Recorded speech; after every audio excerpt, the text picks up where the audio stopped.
Hello and welcome to Views on News. I'm Jawad Tehami. There are a number of developments on the economic front. Pakistan's stock exchange has reached a record-breaking level of 136,000 and reaching to an intraday high of 136,841.49 points. Prime Minister Shehbaz Sharif has rejoiced this particular development, saying it indicates business communities' confidence in the country's economy. He further added positive economic indicators are a sign of the right direction of the government's policies. At the same time, the Prime Minister has also welcomed the introduction of the simplified tax return forms in Urdu, adding tax reforms must focus on easing the burden for the common man. In another major development, IMF resident representative in Pakistan has commended Pakistan's strong performance under $7 billion extended fund facility. He has also emphasized the need to continue with the structural reforms, particularly related to tax fairness, improving the investment climate and encouraging private sector participation in economic activity.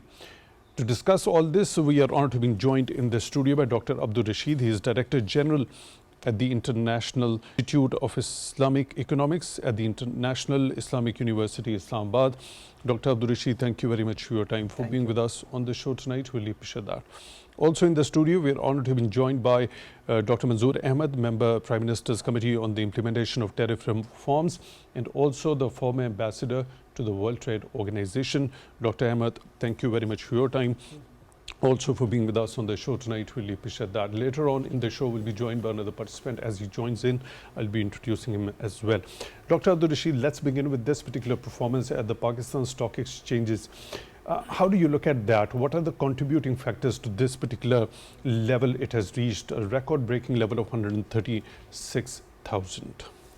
Thank you. First of all, let me explain what actually the stock market tells us. So stock market of any country actually give us the very positive, you can say, the indications whether there is the stability in the economy, or even the more importantly, actually the stock market is related with the level of the confidence of the investors, both at domestic level, at international level.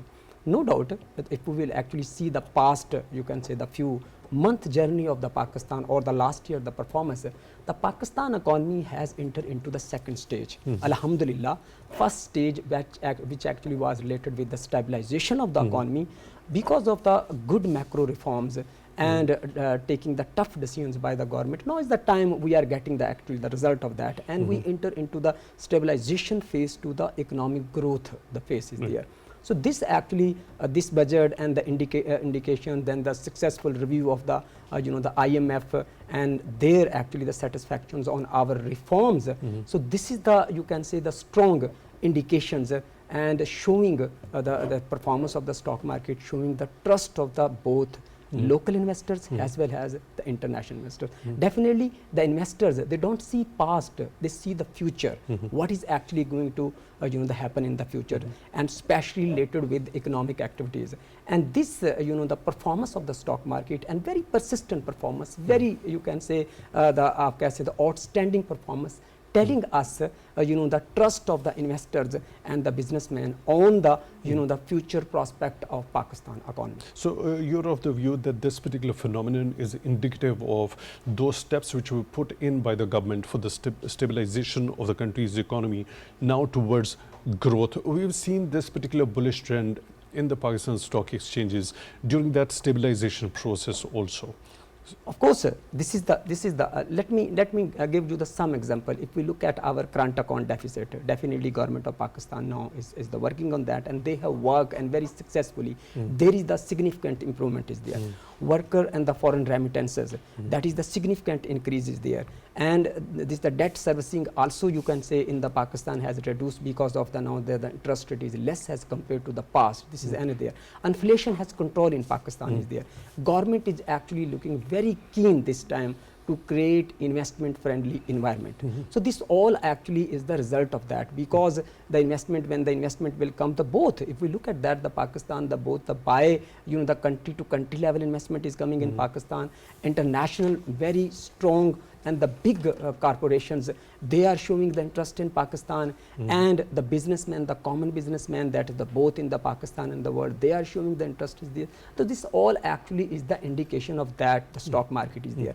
Definitely it's not only the stock market, other indicators, especially the macro level indicators, the improvement in the macro level indicators, that create this the environment, the investment friendly environment. And now is the we have to continue this momentum, and we need to capitalize these the opportunities.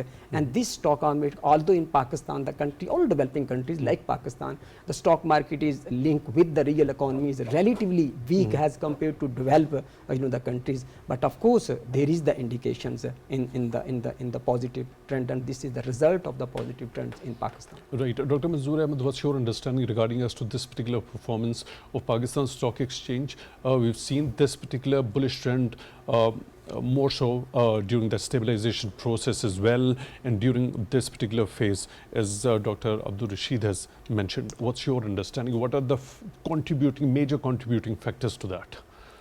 Well, I agree with most of what Dr. Abdul Rashid said, but let me make a little bit of a reservation, I should say. Well, while I agree that normally stock exchange kind of reflects, already foresees economic development in a country, but here in case of Pakistan, although I agree it was amongst the best performer in the top 2 or 3 last year, and so is this year. I mean, last year it gained something like over 85% dollar terms as well as Pakistan rupee. This 6 months already up 60%. But when I look deeper into this, there are 3 main sectors which have made the most gains.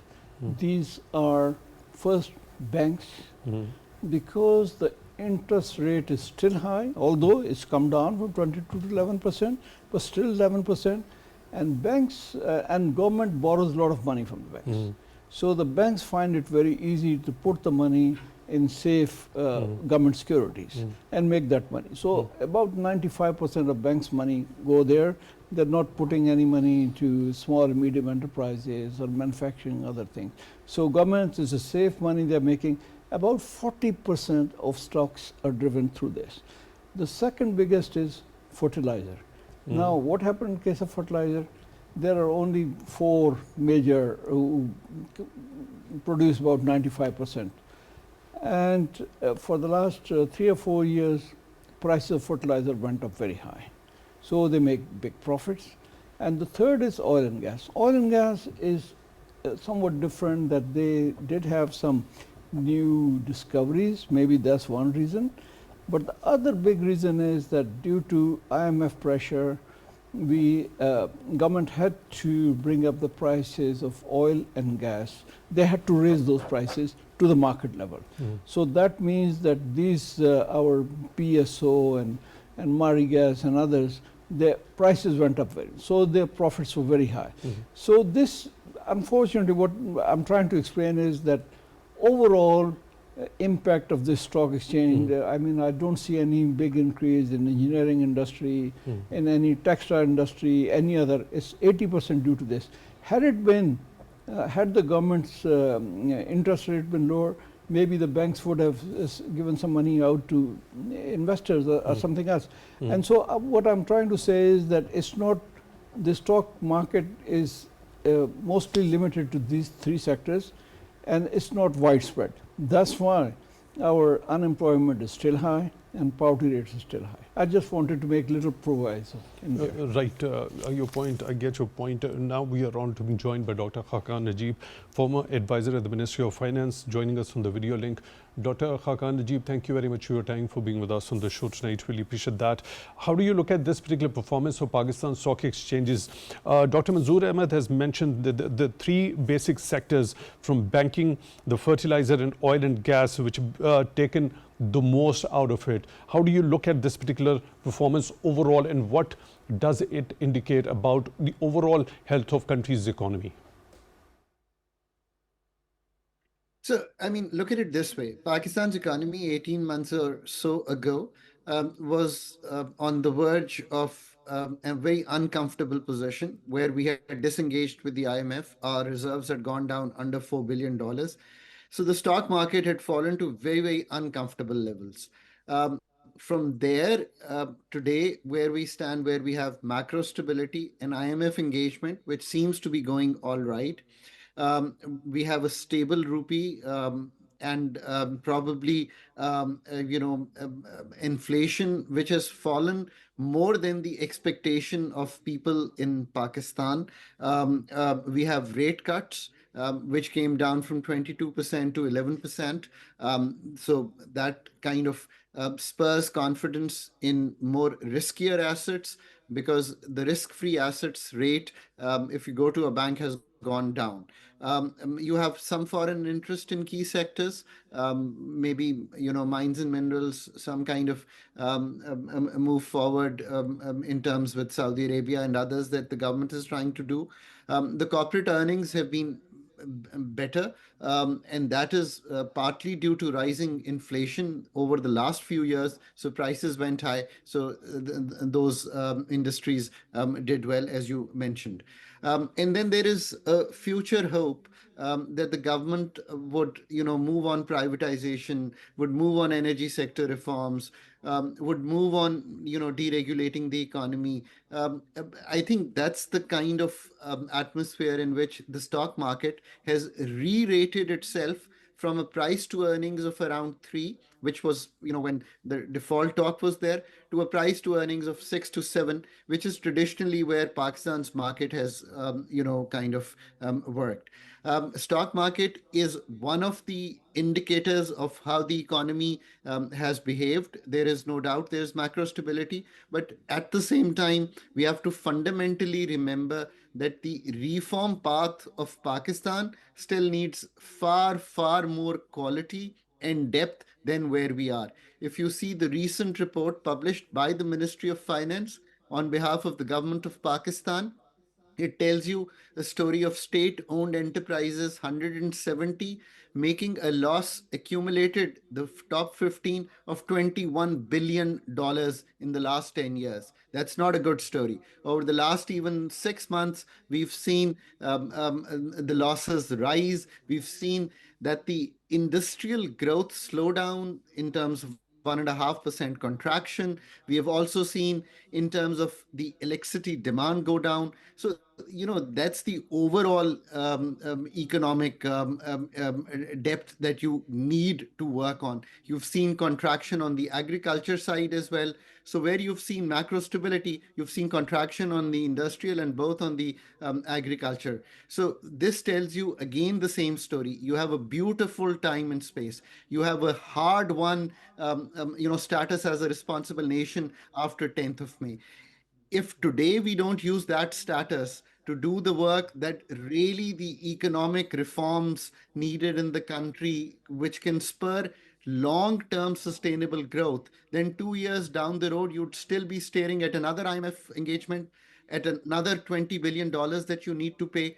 So it's, the balance today is that this hard won, and when I keep repeating hard won, the people of Pakistan have paid a price in terms of higher taxation, cuts in expenditure.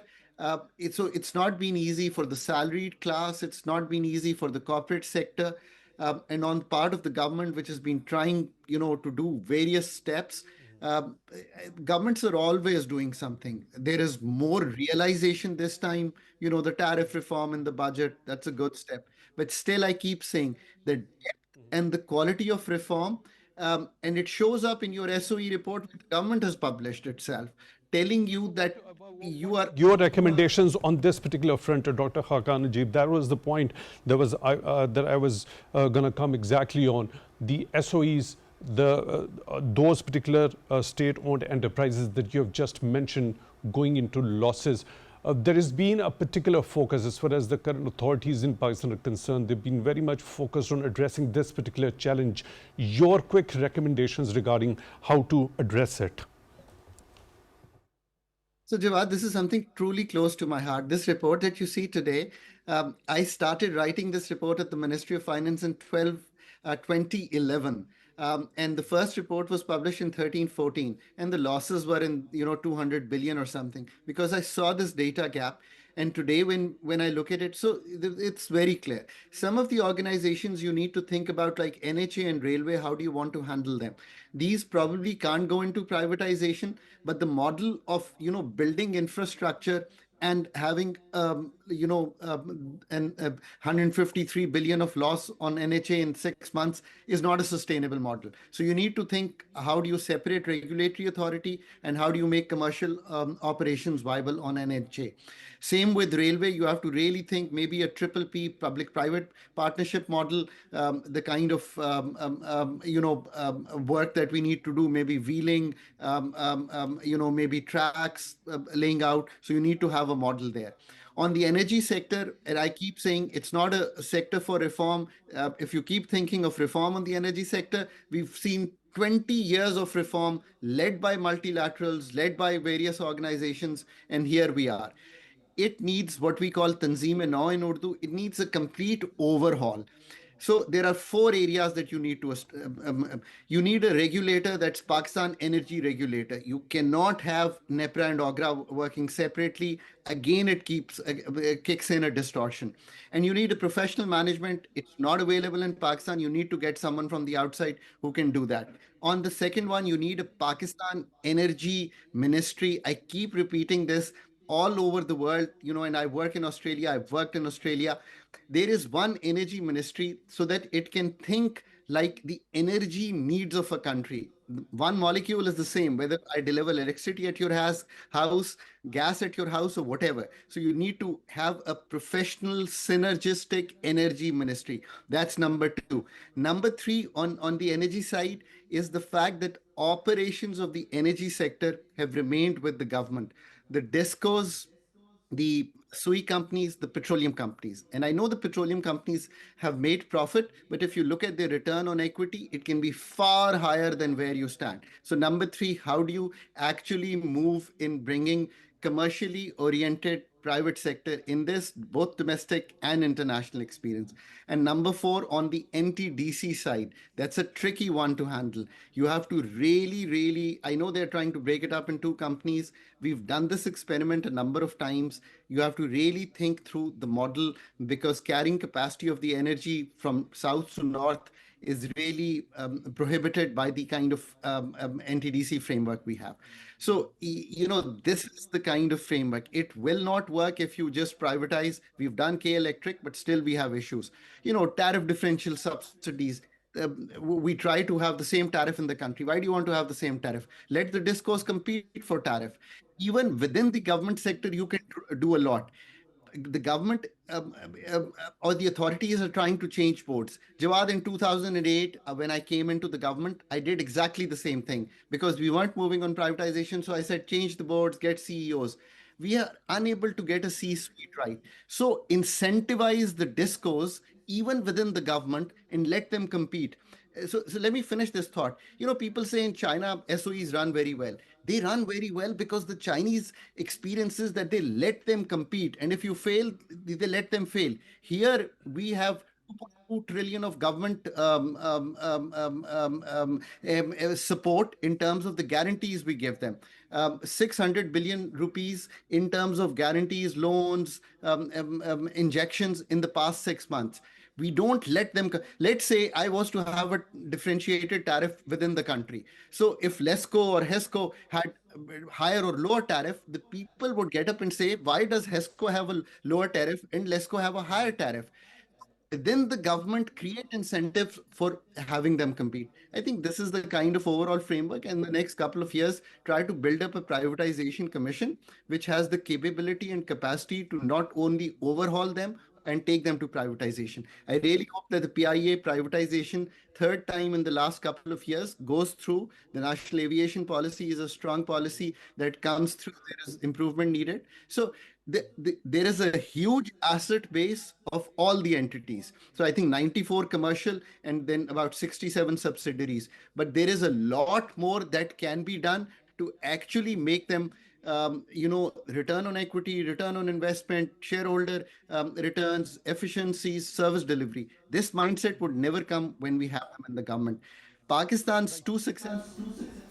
Right, Dr. Khaqan, Najeeb, there are a number of other points I want your take on, particularly when we talk about resident representative of the International Monetary Fund here in Pakistan. He has commended Pakistan's strong performance in the extended fund facility. He's emphasized at the same time to continue with the structural reforms, particularly when we talk about which are related to tax fairness.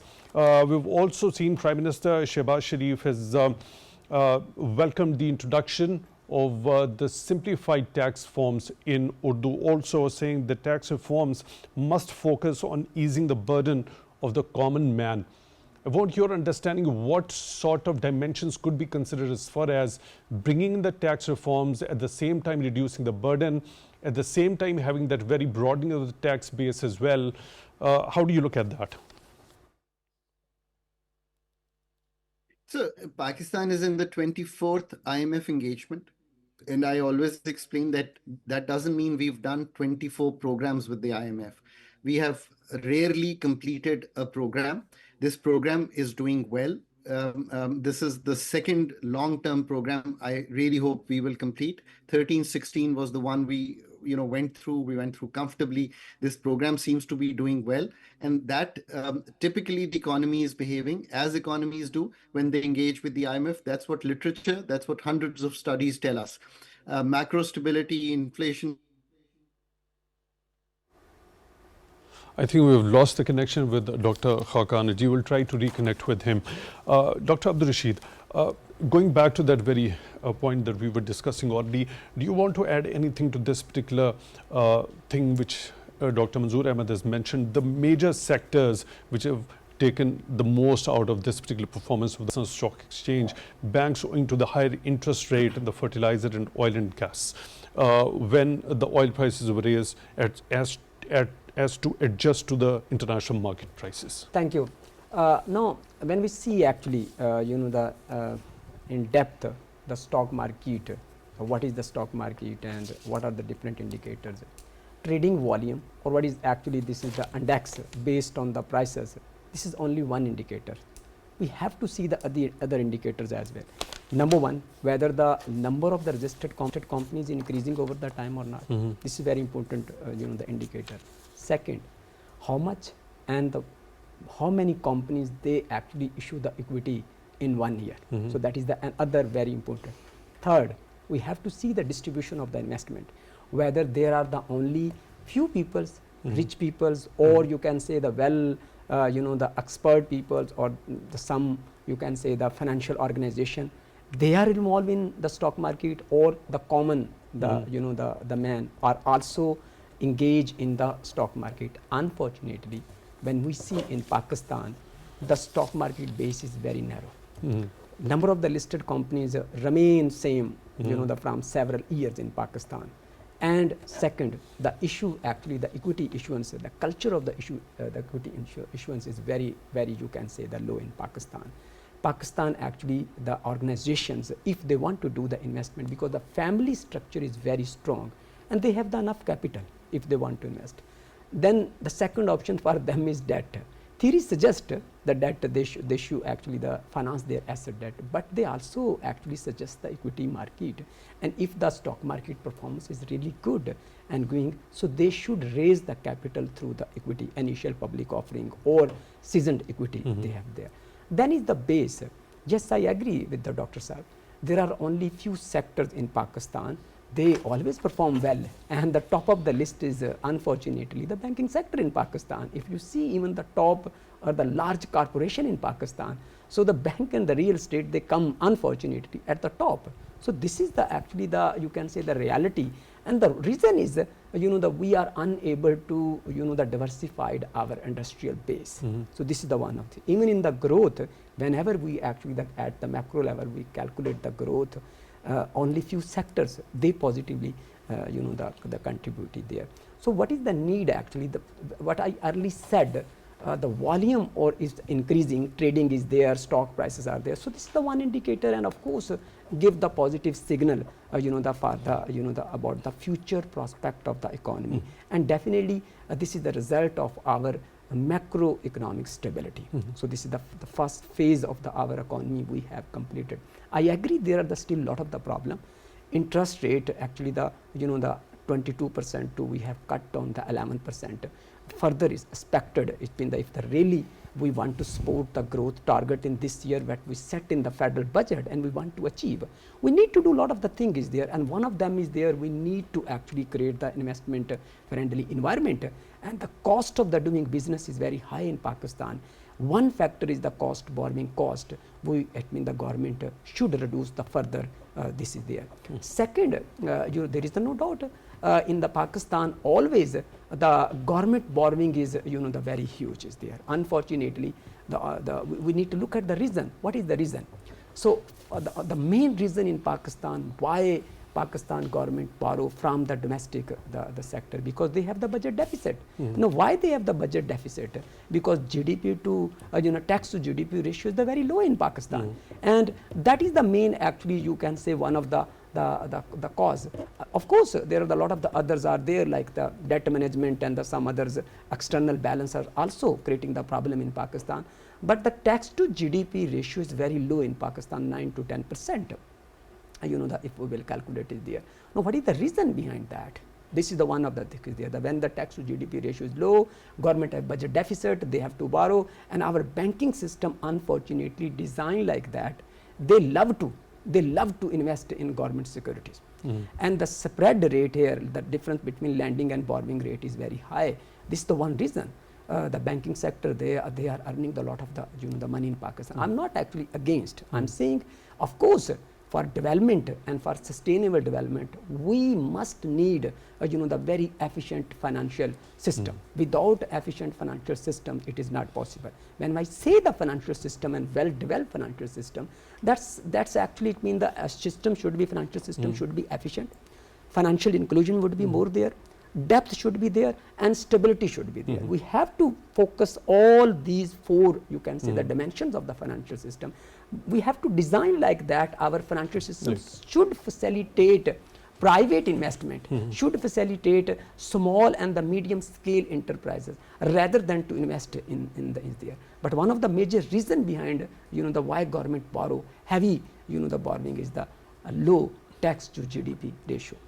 As you already mentioned one important thing in your earlier take regarding as to when we specifically talk about this performance at the Pakistan Stock Exchange, the investors actually look into the future, they foresee certain things. When we look at this particular bullish trend at PSX, how do you actually foresee the sustainability of this particular trend, or there could be any hiccups regarding that?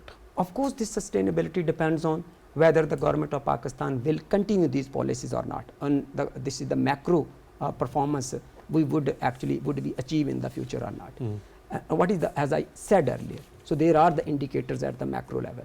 For example, worker remittances, tax rate cut is there, inflation, the very low is there, and the tax reforms are also there. So government seems very keen. They have also announced, and they seem this minute, the very keen for the privatization. What was your earlier actually you raised the question is there. If we will continue, and definitely the stability remain there, and we will, what I said, we are entering into the second phase, and that is now stability to growth, and of course sustainable growth, and I am very positive. And with these policies, now we are going in the right directions. IMF actually has given us very satisfied, you can say, the report. So this is another, the indicator. Other international countries, other big organizations, they are very positive regarding the Pakistan. So why not the stock market will continue this bullish? If this the macro stability, and further now we will go actually micro to, the macro to micro is there. Of course, this is the stepwise, the phases are there. Stabilization is there, now growth is there, sustainable growth is there, and then of course it will be the trickle down effect. And we'll see the impact on the, the unemployment as well. When jobs will come, when the business will come, new actually the economic activities will increase, then definitely, the unemployment rate will also come down is there. So I am very positive regarding the future. Right, Dr. Manzoor Ahmad, when specifically we talk about the tax reforms, the Prime Minister said that these must be made in order to reduce the burden from the common man. At the same time, the authorities also look for broadening the tax base We've also seen that statement coming from the resident representative of the IMF here in Pakistan as to structural reforms which are required as to the tax fairness. What's your understanding when we talk about this particular term, firstly, the tax fairness? Well, the tax fairness is that you don't go after the people who are already paying taxes, or maybe some sectors like the salary sector, you don't put all the burden on them. There are sectors which, for example, this retail and wholesale sector and agriculture sector, which are about 40% of GDP, and they hardly pay any taxes. So they want that almost everybody should pay taxes, and not just two sectors, maybe not just manufacturing or not just salary sector, etc. So that's a fairness. But the fairness also means that you don't, if somebody's earning, say, 1 million, you don't take 400,000 of that as tax. Then there's no incentive. So the fairness is that you bring down your tax rate lower. But what the government is trying to do is that I think they didn't really raise any taxes this year compared to what they were doing last year or the year before. They're banking more on digitalization and enforcement. IMF had given them, for this year's target is, next year's target of tax collection is 19% more compared to last year. And normally taxes go up when inflation is high or when your imports are going high, etc.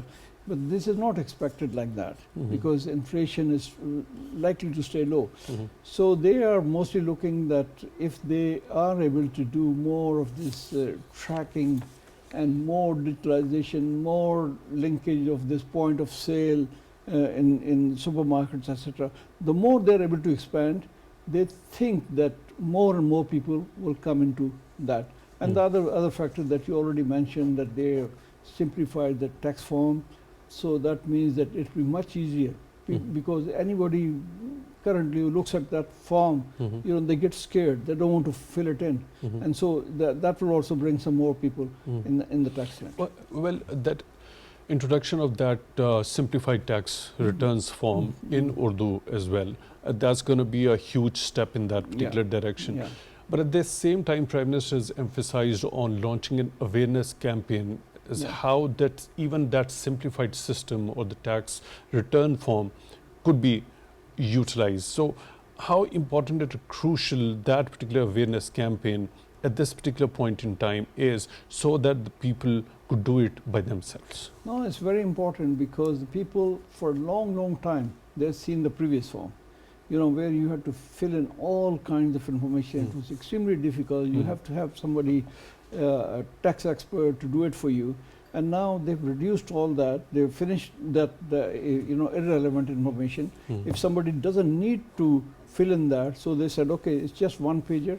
That's what most other countries have. If you just have a limited source of income, say it's just your salary or just something like that, one business or houses, etc., you don't have to fill in all those pages. So I think if the government can make people aware of this, maybe it will bring in more people and it will reduce the current fear. How do we do this, and what's if something goes wrong? So yeah, it's going to help. Okay, so the Prime Minister was briefed regarding as to the digital invoicing also, and he has also called for launching digital invoicing in Urdu. So shifting to the local language, how important that thing is? Well, so what does this particular digital invoicing in Urdu actually pertain to?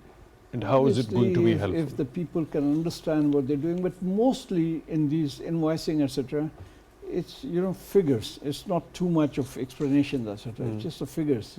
So, but maybe it will still be better if it explains what the tax is about or how much, etc. So that's there. It might take a little while, but normally, if there is digitalization, so whatever somebody does is it gets onto the FBI record.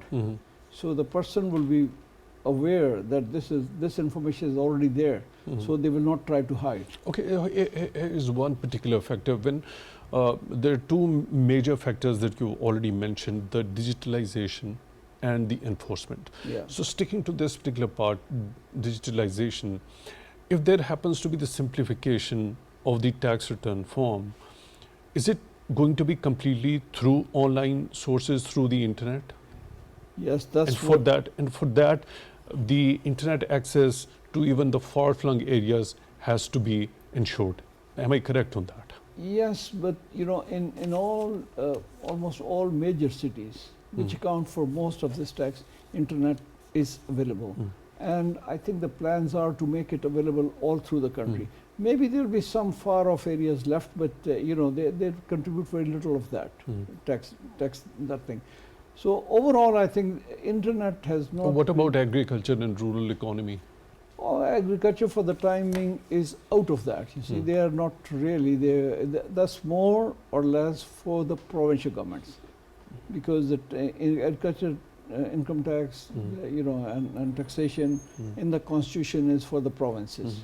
So they are there on the ground, and they have various other means, how much land somebody has, how much crop he has produced. So from that, I think they calculate. So that may not be digitalized so soon, unless they want to go for big ones. You know, the guys who are big landlords, and there perhaps is doable. Dr. Abdul Rashid, simplification of the tax return forms and bringing them in the local language at the same time, how big a step do you think it is in a direction when the authorities are looking forward to expand the tax base? Is it going to be a considerable, a big driver in this particular endeavor, simplification? Mr. Jawad, first of all, we all should understand one thing, and that is very important. We have to pay tax.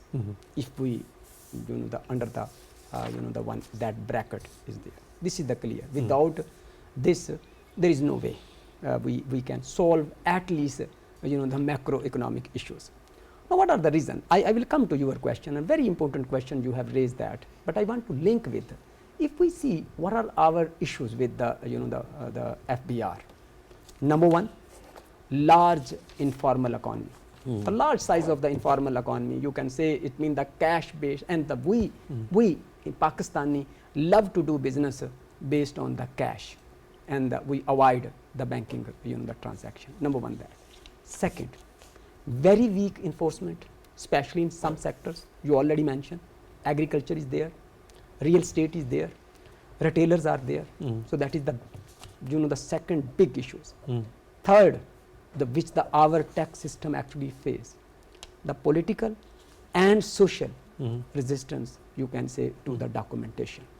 Then you can say corruption is there, and you can say lack of technology is there, and the very complicated system is there. It is a good step.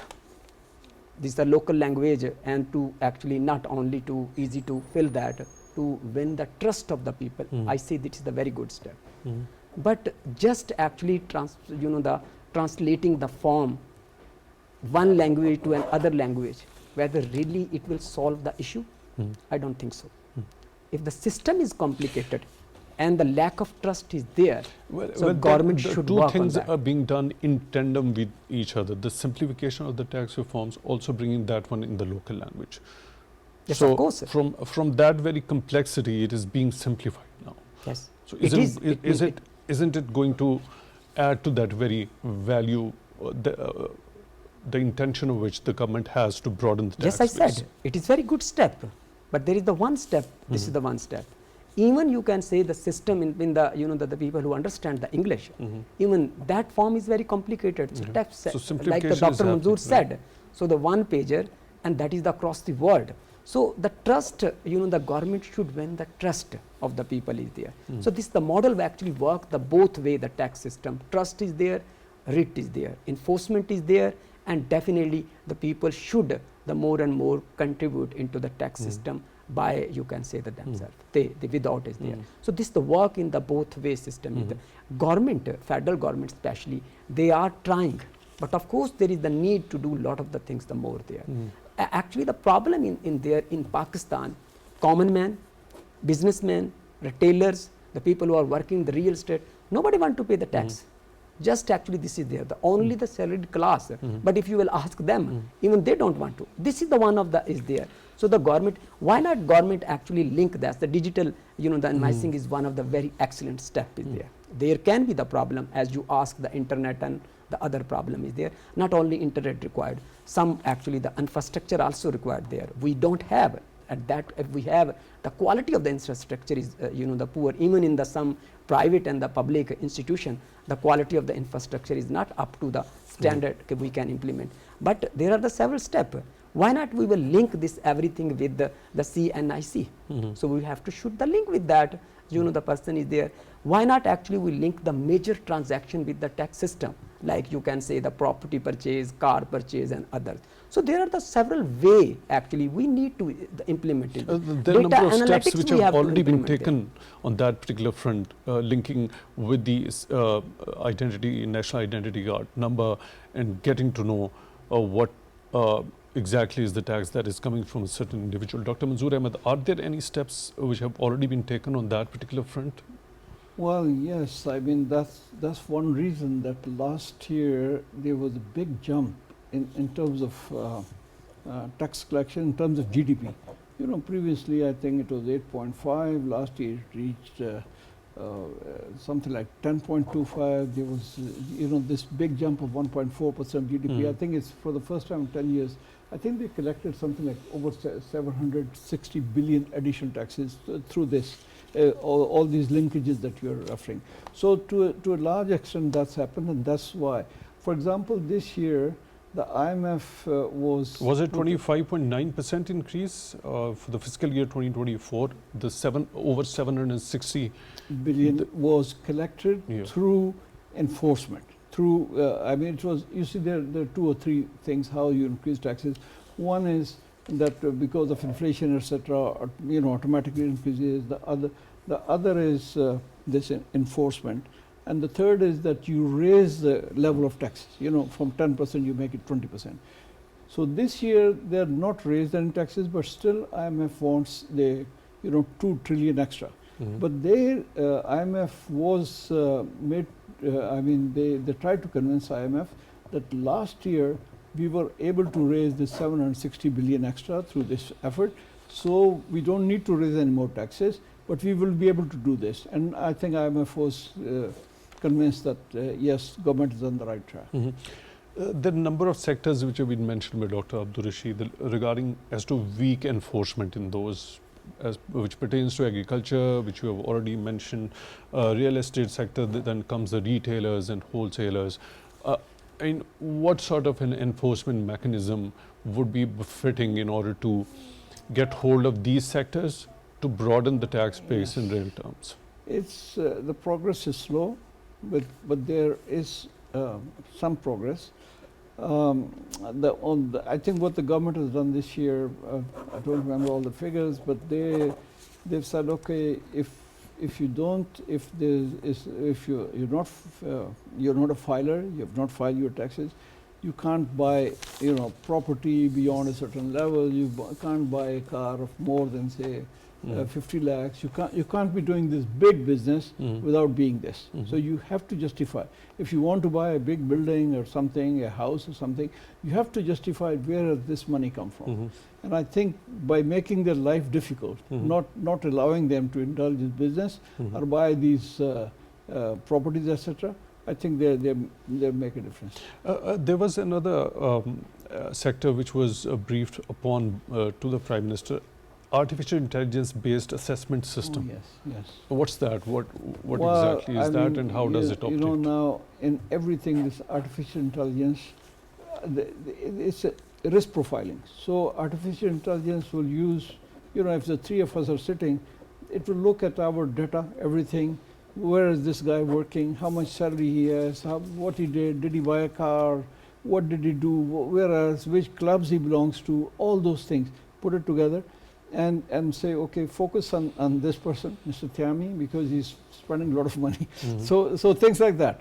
I mean, so artificial intelligence instead of leaving it to individuals who might be tempting corruption, etc., or maybe under the influence of somebody, some major bureaucrat, or under the influence of some M&A or something, this will be a faceless system. So the audit will also be faceless.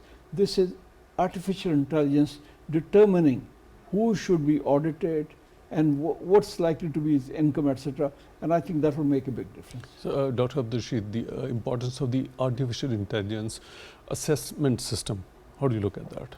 No doubt it is would be wonderful. Of course, the use of the AI is increasing in the all field, and definitely before even that, the data analytics is very important.